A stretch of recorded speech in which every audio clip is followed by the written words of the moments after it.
विश्वनाथ भगवान की, महाकालेश्वर भगवान की, ओंकारेश्वर भगवान की, अष्टविनायक भगवान की, हरिविठ्ठल भगवान की, कुबेरेश्वर महादेव की। हर हर महादेव, हर हर महादेव, हर हर महादेव हर। अगर हमारा मन ही पवित्र नहीं हो, हमारा चित्त ही पवित्र ना हो, तो हम फिर कितना भी पुण्य क्यों ना कर ले, हम कितना भी दान क्यों ना कर ले, हम कितना भी भजन क्यों ना कर ले, परमात्मा मिलेगा कैसे? आप सोने के सिंहासन पर भगवान को विराजमान कर दो और तुम्हारा मन ही पवित्र नहीं, तो सोने के सिंहासन से कभी परमात्मा नहीं मिल सकता। आप अंबर पीतांबर, बहुत सारा पीतांबर भी एकत्रित कर कर अगर परमात्मा को दे दो और तुम सोचो कि परमात्मा मिल जाए, तो नहीं मिल सकता, क्योंकि मन शुद्ध नहीं, हृदय शुद्ध नहीं।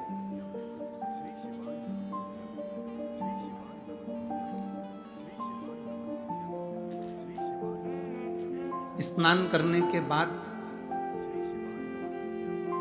हम दर्पण के सामने जाते हैं और दर्पण में अपना मुख देखते हैं तैयार होते समय।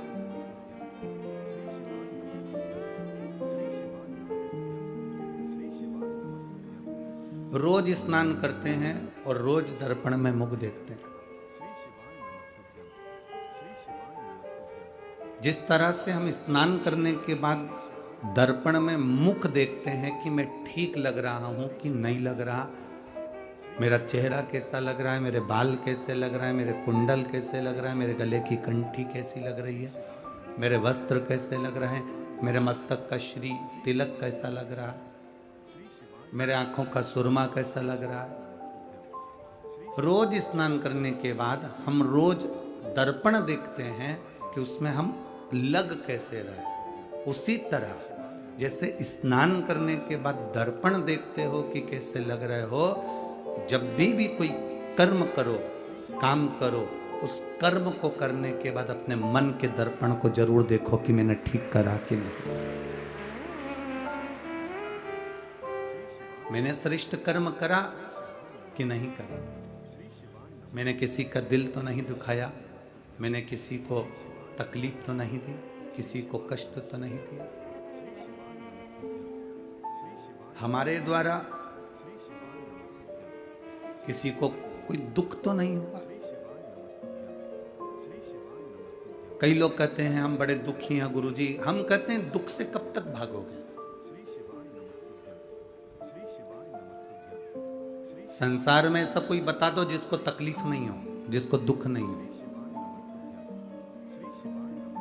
भगवान राम भी अगर इस मृत्यु लोक पर पधारे हैं, इस पृथ्वी पर अगर मेरे राम जी का अवतार भी हुआ है, तो उनको भी दुख सहना पड़ा।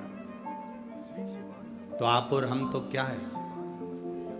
भगवान कृष्ण भी इस पृथ्वी पर आए तो उनको भी दुख सहना पड़ा। संत तुकाराम जी हो, संत एकनाथ जी हो, मीराबाई हो, कर्माबाई हो, मुक्ताबाई हो, संसार में अगर जन्म लिया है तो कष्ट तो आता है।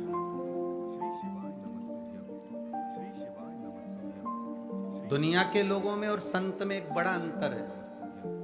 दुनिया के लोग दुख से भागते हैं और संत दुख से भागते नहीं, दुख से जागते हैं, और जो जागता है फिर वो नाम कमा कर बैठ जाता है।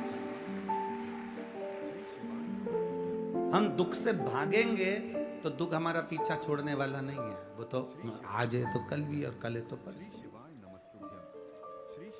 हम भागने की अपेक्षा संतों जैसा काम क्यों ना करें कि हम थोड़ा सा जागने का प्रयास करें। और जब हम जागने का प्रयास करेंगे तो ये निश्चित है कि हम दुख से अगर जाग गए कि हमारी तकलीफ को हमने देख लिया कि मुझे सहना है और सहकर भगवान का भजन करना है और जाग गए, तो फिर ये दुख हमको तकलीफ नहीं देता, फिर हम उस दुख पर भी भारी पड़ जाते हैं और दुख दूर भागने लगता है।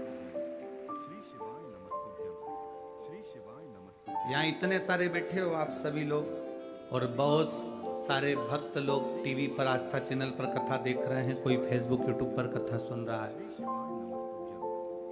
कितना डराया था कोरोना के इंजेक्शन ने, कोरोना की वैक्सीन ने। बोलो सही है कि गलत है? वैक्सीन लगवा लो तो चक्कर आता है, वैक्सीन लगवा लो तो 3 4 8 दिन तक लगवाओगे तो वो होगा। पर जो वैक्सीन लगवाकर आ गए, जिनने वैक्सीन एक बार लगवा ली, जिनने इंजेक्शन लगवा लिया, जिनने इंजेक्शन को लगवाया, वैक्सीन को लगवाया, अब लगवाने के बाद कोई तुमसे पूछता है कि साहब तुमने वैक्सीन लगवाई थी, इंजेक्शन लगवाया था, कोई तकलीफ हुई क्या? तो तुम क्या कहते? अरे हो कहीं तकलीफ हो, अब इतना थोड़ा बहुत तो सब चलता रहता है।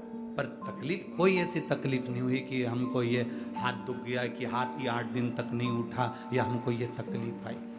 क्योंकि तुम उस दुख से निकल चुके हो, तुमने वो वैक्सीन लगवा ली है, तुमने वो इंजेक्शन लगवा लिया, अब तुम्हें डर नहीं लग रहा। अब तो कोई तुमसे कह दे कि ये कोरोना की 4th डोज है या 3rd डोज है, ये लेना पड़ेगा, तो तुम कह देते हो हमारा नंबर लगाओ, हम लेकर आते हैं। उसमें क्या दिक्कत है? जो दुख को सहन करना चालू कर देता है, जो दुख को सह जाता है, वही दुनिया में नाम कमाकर आगे बढ़ जाता है। जो दुखी नहीं सह पाया, तकलीफ ही नहीं सह पाया, तो आगे कैसे बढ़ा? राम वन गए तो राम बन गए। अगर राम वन नहीं जाते तो राम कभी राम नहीं बन पाते। राम जी का वन जाना राम जी के बनने का मूल है। राम बन गए तो राम बन गए। अगर राम बन ना जाते तो राम कभी राम नहीं बन पाते। उनके बनने का कारण केवल इतना सा है कि उन्होंने संत साधु सन्यासी तपस्वी और ठोकरों को सहते सहते सहते सहते दुख सहते सहते 14 वर्ष निकाल दिए। और 14 वर्ष निकाल कर उनको उनसे पूछा जाए कि तुमने इस वन में रहने पर तुम्हें सुख क्या मिला, तो राम जी कहते हैं जो सुख राज सिंहासन पर नहीं, वो सुख मैं जब संतों के दरवाजे पर, साधुओं के दरवाजे पर, ऋषियों के दरवाजे पर गया तो वो सुख मुझे प्राप्त हुआ, वो सुख मुझे मिला।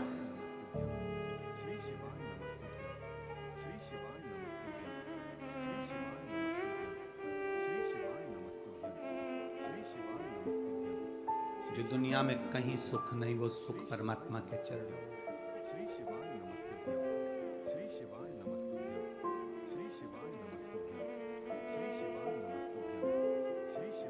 परमात्मा के चरणारविंद का वो सुख है। कभी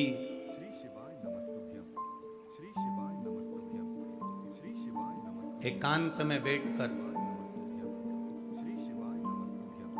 शिव जी के मंत्र जाप को, ओम नमः शिवाय हो, चाहे नमः शिवाय हो, चाहे श्री शिवाय नमस्तुभ्यम हो, चाहे राम नाम हो, चाहे हरि विठ्ठल हो, चाहे कृष्ण नाम हो, चाहे तुम जो नाम जपते हो, हम तुम पर कभी दबाव नहीं दिए कि तुम्हें ये नाम जपना पड़ेगा, तुम्हारी मर्जी। जब तुलसीदास जी ने रामचरितमानस में नहीं लिखा कि तुम ये नाम जपो, तुलसीदास जी ने रामचरितमानस में लिखा कि कलयुग में तुम राम नाम जपना, ये तुलसीदास जी ने नहीं लिखा। तुलसीदास जी ने लिखा कलयुग केवल नाम आधार और सुमर सुमर नर उतर ही पारा। कलयुग केवल नाम धारा। तुलसीदास जी ने यह नहीं लिखा कि कलयुग केवल राम धारा, उन्होंने लिखा नाम धारा। नाम धारा का मतलब है तुम जो जपोगे, तुम जो भजोगे, तुम्हारी मर्जी। तुम राम जपो, कृष्ण जपो, शिव जपो, दत्त जपो, पांडुरंगा जपो, हरि विठ्ठल जपो, तुकाराम जपो, तुम्हारी मर्जी पड़े। तुम जो जपोगे, बस तुम जो जप रहे हो वो जपने पर तुम पार उतर जाओगे। तुलसीदास जी ने लिखा कलयुग से पार उतरने का साधन है कलयुग केवल नाम धारा। उन्होंने राम भी नहीं लिखा कि राम धारा, उन्होंने लिखा नाम धारा। तुम्हारी मर्जी पड़े, तुम उसको भजना और भज कर पार उतर जाना। ये तुम्हारे ऊपर निर्भर करता है कि तुम्हें जपना क्या है। श्री शिवाय नमस्तुभ्यं, श्री शिवाय नमस्तुभ्यं, श्री शिवाय नमस्तुभ्यं, श्री शिवाय नमस्तुभ्यं, श्री शिवाय नमस्तुभ्यं, श्री शिवाय नमस्तुभ्यं, महाराज श्री शिवाय नमस्तुभ्यं, श्री शिवाय नमस्तुभ्यं, श्री शिवाय नमस्तुभ्यं, श्री शिवाय नमस्तुभ्यं, श्री शिवाय बेटा पढ़ाई करना चाहता है इंजीनियर की, श्री शिवाय नमस्तुभ्यं, उसकी इच्छा है मैं इंजीनियर बनूं श्री शिवाय नमस्तुभ्यं, और मैं पढ़ सकता हूं, मैं अध्ययन कर सकता हूं, श्री और घर में मम्मी और पापा कह रहे हैं, श्री शिवाय नमस्तुभ्यं, उसकी आई कह रही है, उसके बाबू कह रहे हैं, उसके पिताजी कह रहे हैं, नहीं तुझे तो डॉक्टर बनना है और सीए बनना है। शिवाय नमस्तुभ्यं, श्री शिवाय नमस्तुभ्यं, अब बेटा क्या बनना चाहता है? शिवाय नमस्तुभ्यं, बोलो बोलो जम के। श्री शिवाय नमस्तुभ्यं, इंजीनियर।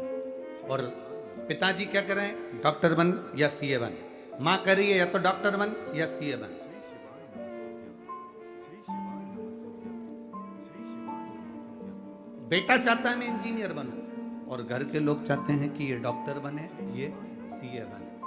अब तुम उसको डॉक्टर में लग जाओ, सीए बनाने में लग जाओ, उसकी रुचि नहीं है तो वो डॉक्टर और सीए नहीं बन सकता, क्योंकि उसकी रुचि इंजीनियर बनने में है। उसी तरह आपकी रुचि अगर राम में है तो आप राम भज लो, आपकी रुचि शंकर में है, शंकर भज लो, आपकी रुचि दत्त में है, दत्त भज लो, आपकी रुचि हरि विठ्ठल में है तो विठ्ठल भज लो। उससे होगा क्या?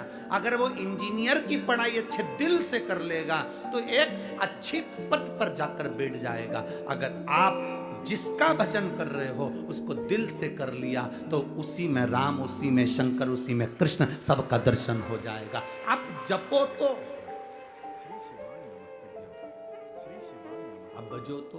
श्री शिवाय नमस्तुभ्यं, श्री शिवाय नमस्तुभ्यं, श्री शिवाय नमस्तुभ्यं, श्री शिवाय नमस्तुभ्यं, श्री शिवाय नमस्तुभ्यं, श्री शिवाय नमस्तुभ्यं, श्री अपन स्वयं, श्री शिवाय नमस्तुभ्यं, हम स्वयं श्री शिवाय अगर मंदिर तक नहीं जा सकते, नमस्तुभ्यं, श्री शिवाय नमस्तुभ्यं, हम कई बुजुर्ग माताओं से कहते हैं, माताएं कहती हैं गुरुजी आप हमें मंदिर जाने का कहते हो, परंतु बात इतनी सी है गुरुदेव कि हम मंदिर जाने का विचार तो कर लेते हैं, हम मंदिर जाने के लिए तैयार भी हो जाते हैं, पर गुरुदेव बात इतनी सी है कि शरीर से चला नहीं जाता तो, और मंदिर भी दूर पड़ता है, तो हम करें तो करें क्या?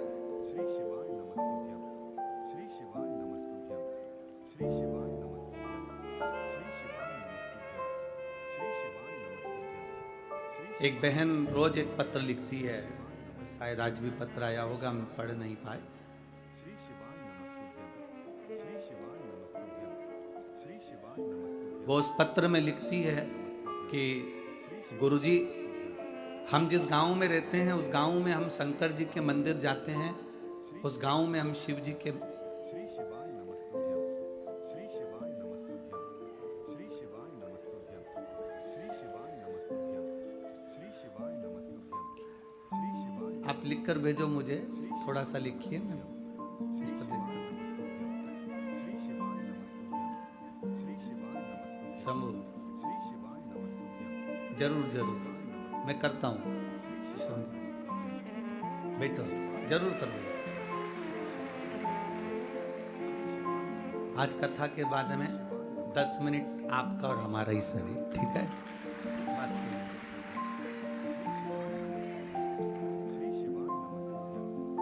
एक माँ ने लिखा कि गुरुदेव हम जिस गांव में रहते हैं वो गांव के सेठ जी ने मंदिर बनवाया है शंकर जी का, और हम उस मंदिर में अगर जल चढ़ाने के लिए जाते हैं तो वो बहुत अपशब्द कहता है।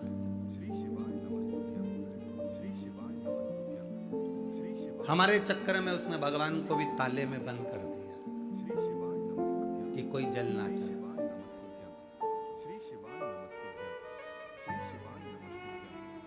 अब हम मंदिर में जल चढ़ाने कैसे जाएं? और हमारे गांव में मंदिर भी नहीं है, बस केवल एक ही मंदिर है जिसमें वो सेठ जी का बनाया हुआ है, और वो जल नहीं चढ़ाने देते और कहते हैं कि यहाँ कोई जल नहीं चढ़ाएगा, कोई कुछ नहीं चढ़ाएगा, और ताला लगा देते हैं। अब हम कहाँ जाएं? मेरा उस बहन से निवेदन है, श्री शिवाय नमस्तुभ्यं, श्री शिवाय नमस्तुभ्यं, श्री शिवाय नमस्तुभ्यं, श्री शिवाय नमस्तुभ्यं, डाकघर एक होता है, बोलो सही है? उस डाकघर के जो डब्बे होते हैं लाल कलर के, इतने बड़े बड़े, वो जगह जगह टंगे होते हैं। चिट्ठी उसमें डाल दो। तुमने डाकघर में जाके चिट्ठी नहीं डाली है, तुमने चिट्ठी उस डब्बे में डाली है। चिट्ठी तुमने जाल ना भेजी, डब्बे में डाली थी, गई कि नहीं गई? अरे बोलो तो जम के, गई ना। थोड़ा पहुंचने में समय लगा। डाकघर डायरेक्ट जाते, चिट्ठी देते तो जल्दी पहुंच जाती, पर तुमने वो डब्बे में डाली तो थोड़ा पहुंचने में समय लगा। अगर डाकघर बंद है तो निवेदन है, बेलपत्री का पेड़ वो डब्बा है जिसमें जल चढ़ाने से महादेव तक पहुंच जाता है। डाकघर अगर बंद है, तुम डाकघर नहीं जा सकते, डाकघर में ताला लगा हुआ है और चिट्ठी तुमको जालना तक पहुंचाना है।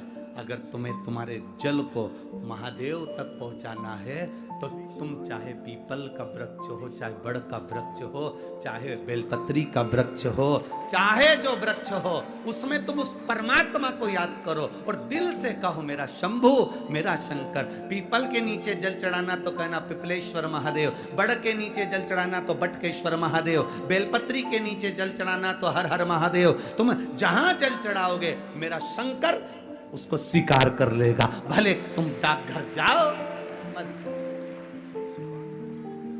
अगर कोई मंदिर में ताला लगा रहा है, ये तो सोचने वाले को सोचना चाहिए कि मंदिर खाली पड़े हुए थे, जिन मंदिर में कोई नहीं जाता था, आज कम से कम ये सनातनी जाकर मंदिर तक तो जा रहे हैं। ये तो उनको सोचना चाहिए जो मंदिर में ताला लगा रहे हैं, जो मना करते हैं कि पानी मत चढ़ाओ, जल मत चढ़ाओ, ये मत चढ़ाओ, वो मत चढ़ाओ। ये उनको सोचना चाहिए कि कम से कम सनातनी जागा है, मंदिर तक तो आ रहा है और तुम उसमें भी क्लेश करो। तो मेरा निवेदन है, तुम्हारे घर के पास में तुम जहां, और मेरी बुजुर्ग माताओं से निवेदन है, नहीं जा सकती तो तेरे घर में जो गमला हो, उस गमले में भी थोड़ी सी मिट्टी को ऊंची करना और उसको जल चढ़ा देना और वापिस पानी में हो गया मेरा शंकर का।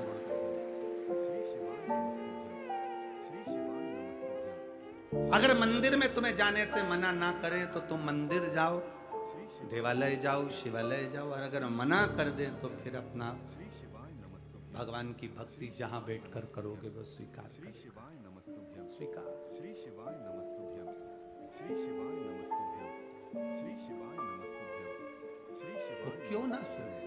श्री शिवाय नमस्तुभ्यं, श्री शिवाय नमस्तुभ्यं, श्री शिवाय नमस्तुभ्यं, श्री शिवाय नमस्तुभ्यं, श्री शिवाय। चीटी मंदिर जाती है, श्री शिवाय नमस्तुभ्यं, झिंगुर, श्री शिवाय नमस्तुभ्यं, जुआ, श्री शिवाय नमस्तुभ्यं, अरे बोलो तो जम के, श्री शिवाय नमस्तुभ्यं, श्री शिवाय नमस्तुभ्यं, हिरण, हाथी।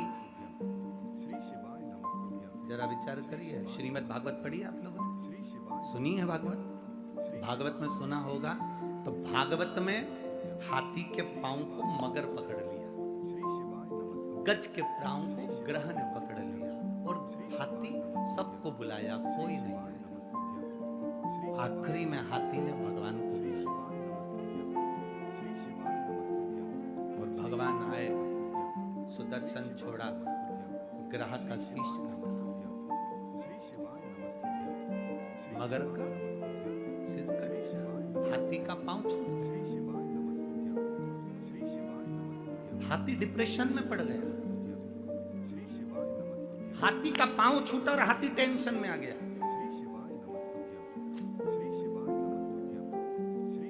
अब जरा विचार करिए, आपने तो भागवत जी में सुना था कि हाथी का पांव छूटा और हाथी का भगवान ने कल्याण कर दिया, मगर का सिर कट गया, ग्रह का शीश कट गया, ये श्रीमद् भागवत में लिखा। पर आप कह रहे हो गुरु जी की हाथी डिप्रेशन में आ गया, हाथी टेंशन में आ गया। टेंशन में आने का कारण क्या था हाथी का? उस श्रीमद् भागवत को अगर दिल से पढ़े होगे, सुने होगे, तो हाथी टेंशन में क्यों आया, हाथी डिप्रेशन में क्यों पड़ा। हाथी ने भगवान विष्णु को जो देखा, नारायण को जो देखा, तो हाथी ने कहा प्रभु मुझे ये आपने जो करा ये मुझे पसंद नहीं आया। तो भगवान ने पूछा क्या पसंद नहीं आया। भगवान, हाथी कहता है पांव मेरा फंसा था, श्री शिवाय नमस्तुभ्यं, श्री शिवाय नमस्तुभ्यं, श्री शिवाय नमस्तुभ्यं, पांव मेरा फंसा था, शिवाय नमस्तुभ्यं, पकड़ा, पांव मेरा था।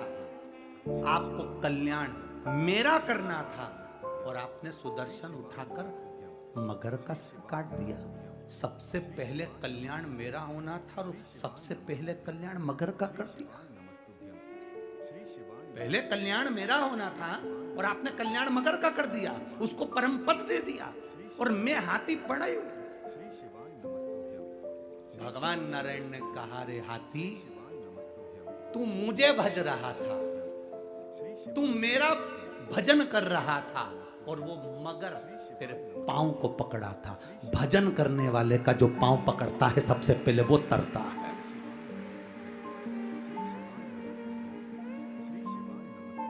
भजन करने वाले का, कीर्तन करने वाले का, भगवत भजन करने वाले का पांव जो पकड़ता है सबसे पहले वो तरता है। हाथी बाद में तरा, सबसे पहले मगर तर गया, सबसे पहले ग्रह तर गया। श्री शिवाय नमस्तुभ्यं, श्री शिवाय नमस्तुभ्यं, श्री शिवाय नमस्तुभ्यं, ये तो बाद में तरा है, हाथी तो बाद में गया परम धाम पर, पहले मगर गया, पहले ग्रह गया, क्योंकि उसने चरण हाथी का पकड़ा था और वो हाथी जो भगवान को पुकार रहा था। श्री शिवाय आपसे भी निवेदन है, जो भगवान की भक्ति में डूबा हुआ हो, भजन में डूबा हुआ हो, मंत्र जाप में डूबा हुआ हो, नाम जाप में डूबा हुआ हो, नाम स्मरण में डूबा हुआ हो, उसके चरण आप अगर पकड़ कर रखे हो तो निश्चित है सबसे पहले कल्याण आपका होगा, फिर कीर्तन वाले का, फिर भजन वाले का। श्री शिवाय नमस्तुभ्यं, श्री पकड़ लो हाथ गिरधारी, नहीं तो नमस्तुभ्यं, डूब जाए। नमस्तुभ्यं, हमारा कुछ ना बिगड़ेगा तेरी शान श्री में। शिवाय नमस्तुभ्यं, श्री शिवाय नमस्तुभ्यं, जब हम कल यहाँ से जा रहे थे तो कोई यहाँ पर कह रहा था गुरुजी आपने सवेरे 8 बजे से कथा रख दी, पुणे के लोग तो 9, साढ़े 9, 10 बजे तक श्री शिवाय नमस्तुभ्यं, श्री शिवाय जागते हैं और फिर ऑफिस जाने की तैयारी करते हैं, बच्चों को स्कूल भेजने की तैयारी करते हैं। कल कथा में कोई नहीं आया।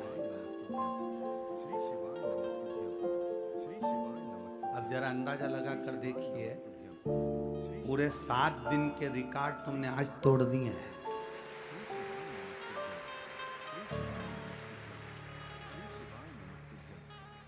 यहाँ बता रहे थे कि सवेरे 4 बजे से और रात को 3 बजे से लोग आना चालू हो गए थे, रात्रि भर चले हैं, रात भर भक्त आ रहे हैं, पूरी रात चले।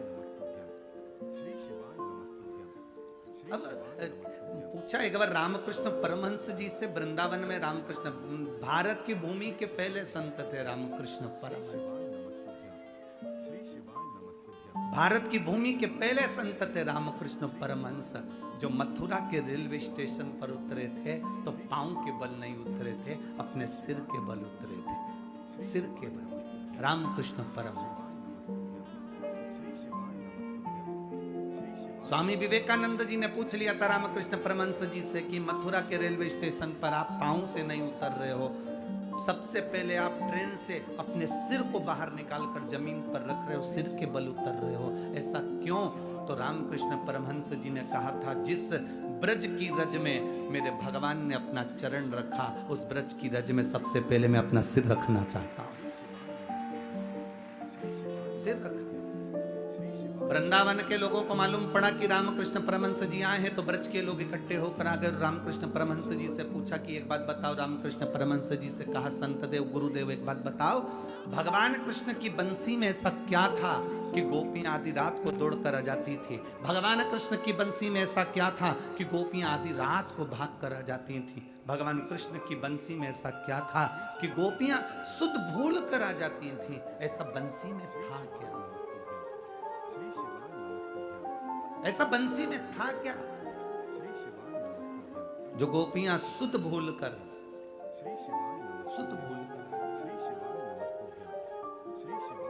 क्या है बंसी की? श्री शिवाय नमस्तुभ्यं। ऐसा ऐसा बंसी में था क्या? भगवान रामकृष्ण परमहंस जी ने कहा इसका उत्तर हम देंगे। रात्रि को तुम श्री शिवाय नमस्तुभ्यं। 3 बजे यमुना जी के घाट पर आ जाओ। श्री शिवाय 3 बजे रात्रि को लोग यमुना जी के घाट पर पहुंच गए। रामकृष्ण परमहंस जी नहीं गए। 4 बज गई, रामकृष्ण परमहंस जी नहीं गए। सुबह की 6 बज गई, रामकृष्ण परमहंस जी नहीं गए। 7 बज गई, तब रामकृष्ण परमहंस जी यमुना जी के घाट पर गए। लाखों की भीड़ थी। सबने पूछा, गुरुदेव बताओ ना, भगवान की बंसी में ऐसा क्या था कि गोपियां आधी रात को अपना घर छोड़कर चली जाती थी? रामकृष्ण परमहंस जी ने कहा, भगवान की बंसी में ऐसा क्या था वो तो मुझे नहीं मालूम, पर आज भी उनकी बंसी में दम है, इसलिए तुम आधी रात को यहाँ इकट्ठे बैठे हो।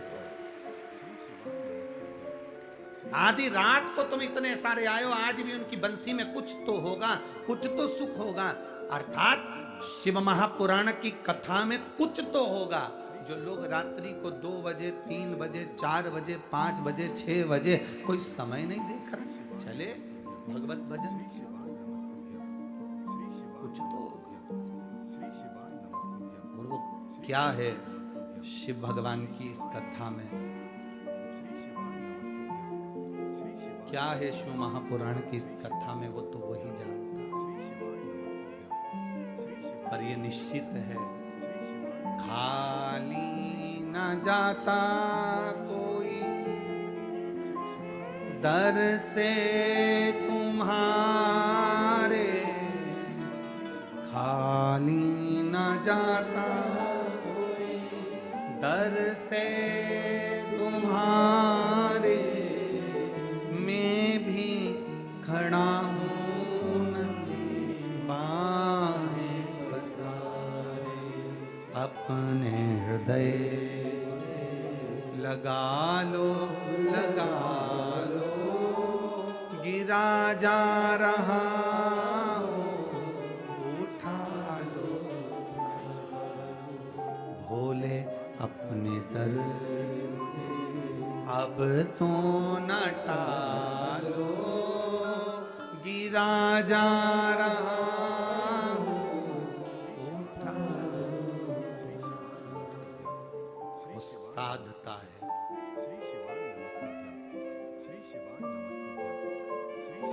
आज कथा का विराम दिवस है। मेहमान जाते हैं, मेहमान 10-15 दिन तक रहते हैं, तब तक अपने घर के बच्चों को 500 रुपए नहीं देते। तुम्हारे यहाँ पुणे के मेहमान देते हो रोज 500 का नोट, तो बात दूसरी है। तो ऐसे मेहमान हमारे यहाँ भी भेजते हैं। मेहमान 15 दिन घर में रहते हैं, अपने घर के बच्चों को रोज 500 रुपए नहीं देते हैं, पर मेहमान जिस दिन जाता है उस दिन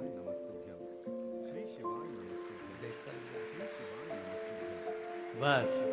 शिव महापुराण भी ऐसी ही है। 7 दिन तक मेरा कुबेर भंडारी इस पुणे नगर में आया, शंकर भाव कथा करवा लिए, जगताप परिवार कथा करवाया, आप सबने सुना। आज पिता जब जा रहा होता है तो अपने घर के पोता पोतियों को टॉफी देकर जाता ही है, कुछ देकर जाता है। जाए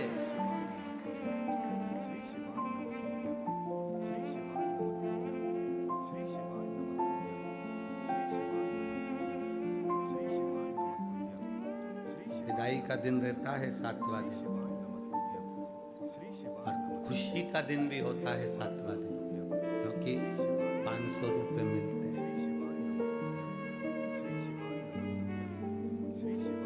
मौसी जाती है, मामा जाते हैं, काका जाते हैं, भाऊ जाते हैं, जीजी जाती है, जीजा जाते हैं, तो दुख तो होता है कि जा रहे हैं, पर बच्चों को खुशी इस बात की भी होती है, दरवाजे के पास इसलिए खड़े होते हैं, बुआ जी बैग ले जाते, बच्चे इसलिए हैं क्योंकि जाएगी ना तो कुछ देके जाएगी। खुश जाने का दुख भी है, प्रसन्नता भी है।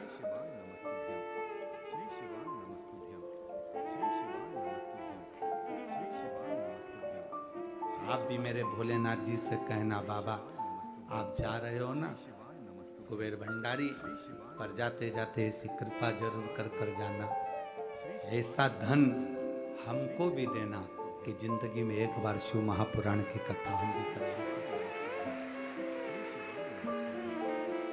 ऐसा वैभव हमको भी दे।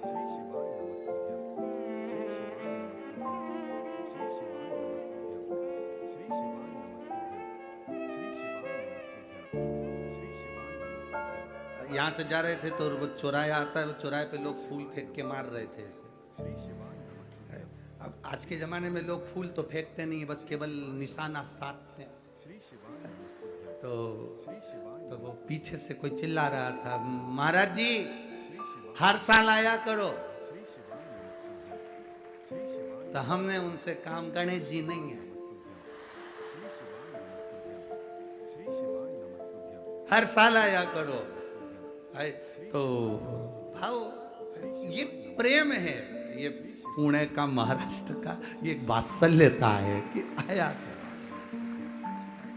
ये प्रेम।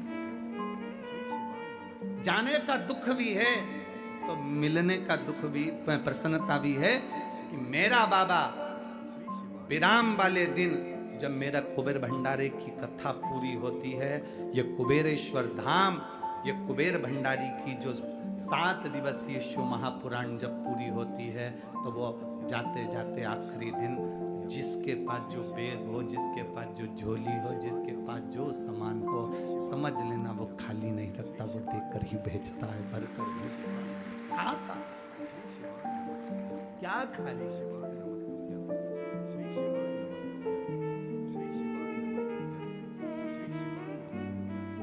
मेरे बाबा दया करना,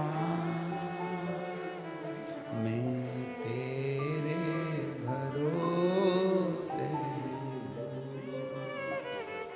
भोले बाबा दया करना,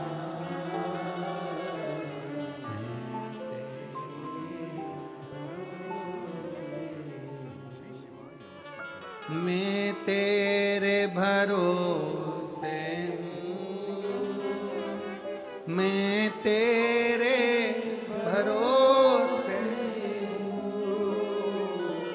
मेरे बाबा दया करना,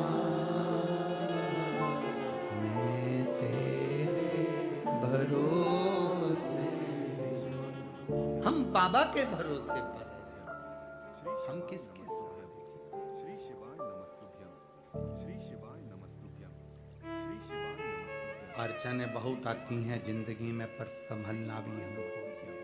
श्री शिवाय नमस्तुभ्यं, सातक का वर्णन, श्री शिवाय अष्ट विनायक में 6 विनायक का स्मरण अपन ने कल तक करा था। नमस्तुभ्यं, 7वें जो विनायक का वर्णन किया गया है वो विघ्नेश्वर विनायक, श्री शिवाय विघ्नहर्ता। श्री शिवाय नमस्तुभ्यं, श्री शिवाय नमस्तुभ्यं, श्री शिवाय नमस्तुभ्यं, श्री शिवाय नमस्तुभ्यं, श्री शिवाय नमस्तुभ्यं। पशुपति व्रत करने से, जल चढ़ाने से, शिव महापुराण की कथा सुनने से आपकी जिंदगी में अगर थोड़ा सा भी लाभ मिला है तो एक बार शिव महापुराण की कथा में पहुंचकर बाबा को धन्यवाद जरूर दिया करो कि बाबा तूने कमी नहीं रखी, तेरी कृपा से मिला।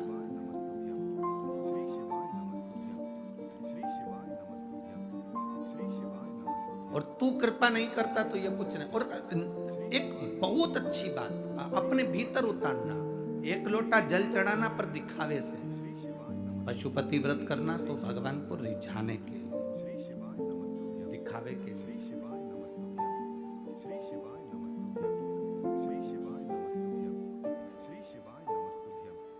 हम बहुत सारी भ्रांतियों में पड़ जाते हैं आजकल के जमाने में।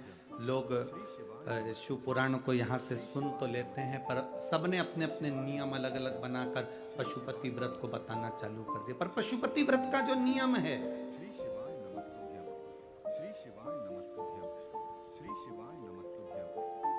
उसमें सबसे मूल है सुबह की पूजन कर कर जो थाली लेकर आए हो उसको रख देना। शाम को 6 दिए लेकर जाना, प्रसाद एक साथ लेकर जाना। मंदिर में जाकर जब 6 दिए जमीन पर रख दो, 5 दिए प्रज्वलित कर दो, तब प्रसाद के 3 हिस्से कर दो।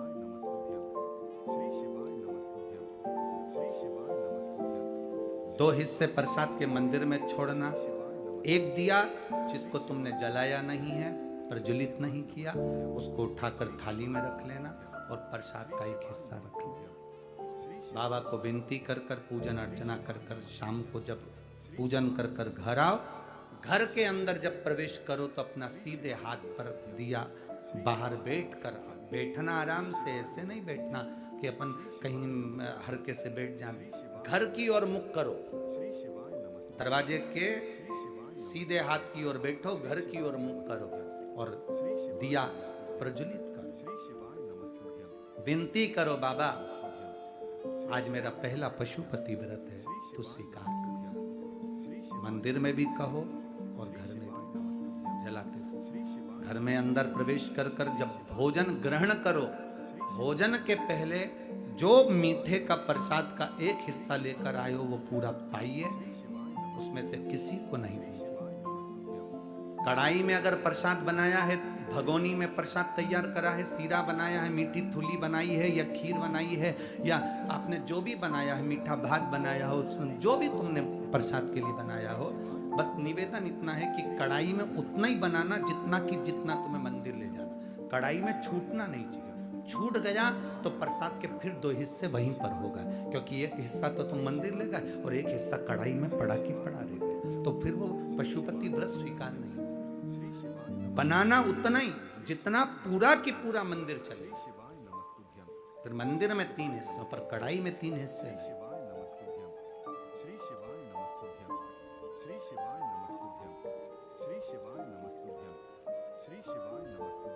5 व्रत पूर्ण हो, 5वां व्रत जब हो तब एक श्रीफल 108 जो भी आप बाबा को समर्पित कर सकते हो, फूल की पंखड़ी हो, चावल हो, जो आप बाबा को वो समर्पित करो। श्रीफल भेंट बाबा को चढ़ाकर विनती करो, आज मेरा व्रत पूरा हो रहा है तो कृपा करना मेरे बाबा, पशुपतिनाथ बाबा, ऐसी कृपा करना कि तू मेरी झोली जो मांगा है वो दे।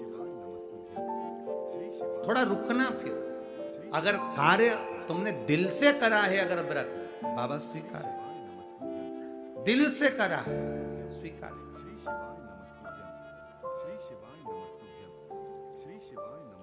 कल वो अग्रवाल जी के यहाँ का वो पत्र पढ़ा था, संतान नहीं थी, पुणे मुंबई सब दूर दिखा लिया और डॉक्टर ने कह दिया संतान का सुख नहीं है, पर बाबा का पशुपति व्रत कर भरोसा किया तो बाबा ने दिया, तो 3 संतान प्रदान कर दी। ये शिव तत्व है, दिया उसने है तो संभालता भी वही है। वो कल एक पत्र आया था, उस पत्र में एक बुजुर्ग व्यक्ति ने अपने पत्र में लिखा था, अगर वो बैठे हों, पत्र ढूंढना बड़ा मुश्किल बात है क्योंकि बहुत पत्र है, तो उन्होंने अपने पत्र में एक बात लिखी थी कि गुरुजी मैं 65 साल की मेरी उम्र है,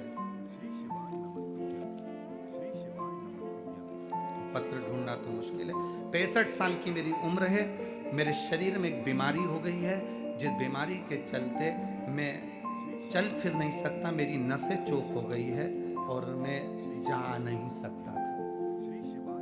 कई महीनों तक हॉस्पिटल में पड़ा रहा। वो बीमारी ऐसी थी जिसमें शरीर मेरा पूरा चौक होते चले जाता है, नसें बंद होती चली जाती है।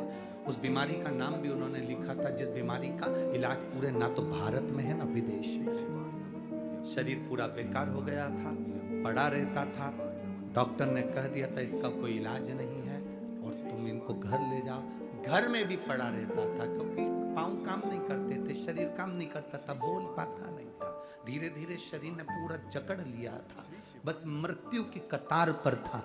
जिसने पत्र लिखा हो, अगर वो बैठे हो, 65 साल की उनकी आयु है, अगर वो बैठे हो, पत्र जिनने लिखा था, कल नाम मेरे को ढूंढना पड़ेगा इसमें, तो उन्होंने पत्र में लिखा, किसी बेटी ने लिखा था कि मेरे पिताजी की यह स्थिति थी और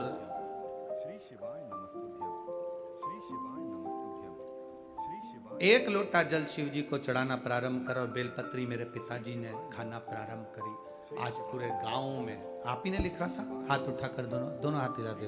हाँ जी, वो नाम तो हम नहीं ढूंढ पाएंगे, आपको साधु बात, कम से कम आपने खड़े होकर अपना भाव का एक बार हाथ हिला दीजिए। श्री शिवाय नमस्ते। अब ठीक है, वो चलते हैं बढ़िया जी, बाबा की कृपा। बैठिए। शिव तत्व इसी को कहते हैं। डॉक्टरों ने भी जवाब दे दिया। बैठो बहन बैठो। डॉक्टरों ने भी जवाब दे दिया था और कहीं इलाज नहीं। तब वो बेलपत्री, आखिरी सार तत्व है शंकर पर चढ़ा हुआ जल और बेलपत्री। और उसमें उन्होंने एक बात बहुत अच्छी लिखी गुरुजी, जो फुलेरा दूज आती है, जो शिवरात्रि के बाद में आती है, उस फुलेरा दूज का धतूरा बड़ा काम का है। मेरे पिता की वो नसें जो डॉक्टर मना कर दिया था, आज मेरे पिताजी पूरे गांव में घूमते हैं और उनका पांव भी चला, हाथ भी चला और मुख की वाणी भी वापिस है। मुख की वाणी भी वापिस। ये शिव तत्व, ये उघड़ी है।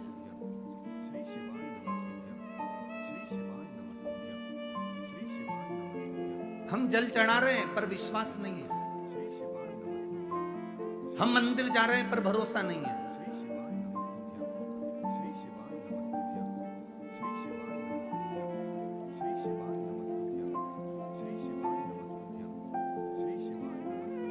हमारा विश्वास दृढ़ ही नहीं है।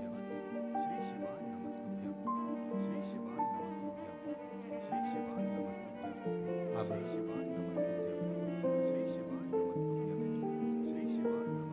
जिस समय आपका भरोसा दृढ़ हो जाए, विश्वास पक्का